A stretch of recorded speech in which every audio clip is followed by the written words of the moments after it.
आणि चिंतेत भर पाडणारी एक बातमी आहे। साताऱ्यातील फलटण उपजिल्हा रुग्णालयात महिला डॉक्टरने आत्महत्या केल्यामुळे एकच खळबळ उडाली आहे। एका नामांकित हॉटेलच्या रूममध्ये ओढणीने गळफास घेऊन त्याने आपलं आयुष्य संपवलंय।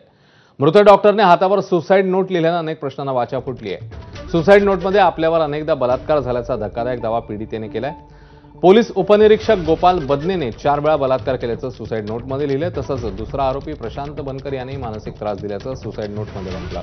त्यामुळे वैयक्तिक आयुष्यातील अनेक कारणांमुळे मृत महिला मोठ्या मानसिक तणावाखाली असल्याची माहिती समोर येते।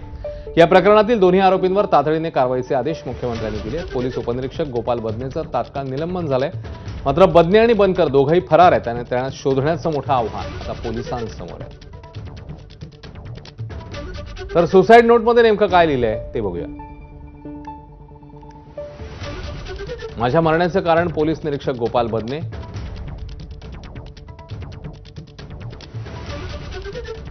ज्याने माझ्यावर 4 वेळा रेप केला आणि प्रशांत बनकर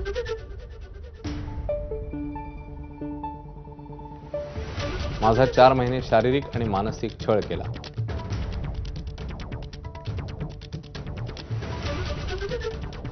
दरम्यान मयत डॉक्टर महिलेचं शेवटचं बोलणं हे आरोपी प्रशांत बनकरशी झाल्याची माहिती पोलीस अधीक्षक वैशाली कडूकर यांनी दिलेली आहे। डॉक्टरांचा आणि त्यांचं ज्या मयत महिला डॉक्टर आहेत त्यांचा आणि यातले संशयित आरोपी नंबर 2 जे आहेत प्रशांत बनकर यांचा फोन झालेला आहे। परवाच्या दिवसांमध्ये त्यांचा फोन झालेला आहे। लॉंग ड्युरेशनचे कॉल्स आहेत। त्या अनुषंगाने आम्ही तपास करत आहोत आणि ते अटक झाल्यानंतर या गोष्टीची विस्तृत माहिती आपल्याला कळेल त्यांच्याकडे चौकशीला। तर साताऱ्यातल्या पीडित मृत डॉक्टर वैयक्तिक सोबतच व्यावसायिक कारणांमुळे दबावाखाली असल्याची माहिती समोर येते आहे। या प्रकरणात एका खासदाराकडे सातत्याने अंगुली निर्देश होतोय। फलटण भागातील खासदाराच्या पीएने पोस्टमॉर्टम रिपोर्ट बदलण्यासाठी संबंधित महिलेला वारंवार फोन करून दबाव टाकला असा आरोप महिलेच्या आतेभावाने केलाय। त्यामुळे हा खासदार कोण आहे याची जोरदार चर्चा आहे।